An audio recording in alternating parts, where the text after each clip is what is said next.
দার্জিলিংয়ের মধ্যে সবথেকে ফেমাস জায়গা হচ্ছে গ্ল্যানারিস। তো এখানে আসবে না এমন লোক নিশ্চয়ই নেই। যারা যারা দার্জিলিং এসেছো তারা নিশ্চয়ই একবার হলেও এখানে এসেছো। আর এখানে সবথেকে একটা মজার বিষয় দেখো, এখানে একটা ছবি তুলতে গেলে অনেকটা লাইন দিতে হয়।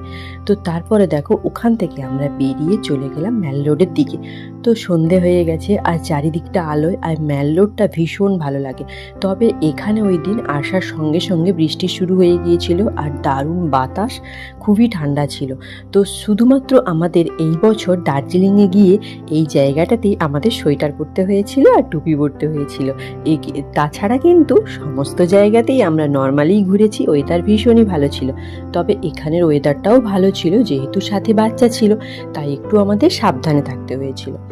আর রায় তো দেখো যেখানেই যায় ও ঠিক মজার জিনিসগুলো পেয়েই যায়। আর এই জায়গাটাতে ঘুরতে আমাদের ভীষণ লেগেছিল। তোমরাও যারা যারা ম্যাল রোডের কাছে এসেছো তারা নিশ্চয়ই জানো এই জায়গাটাতে ঘুরতে কতটা ভালো লাগে। দার্জিলিংয়ের সব থেকে ভালো জায়গা। তো ওখান থেকে বেরিয়ে আমরা চলে গেলাম ডেকে ভার্সে। তো এখানে মজার মজার খাবার আছে কিন্তু এখানের মধ্যে সব থেকে থুপ্পা, তারপর মোমো, এগুলো কিন্তু একটু ইউনিক স্টাইলের আছে।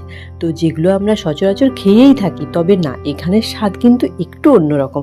তোমরা কিন্তু ডেকে ভার্সে এসে একবার কিন্তু মোমোটা ট্রাই করো, জাস্ট অসাম। আমি তো খেয়েছি, গত বছরে এসেছিলাম, এখানের মোমোটা ট্রাই করেছি, আমার কিন্তু একটু অন্যরকম লেগেছিল।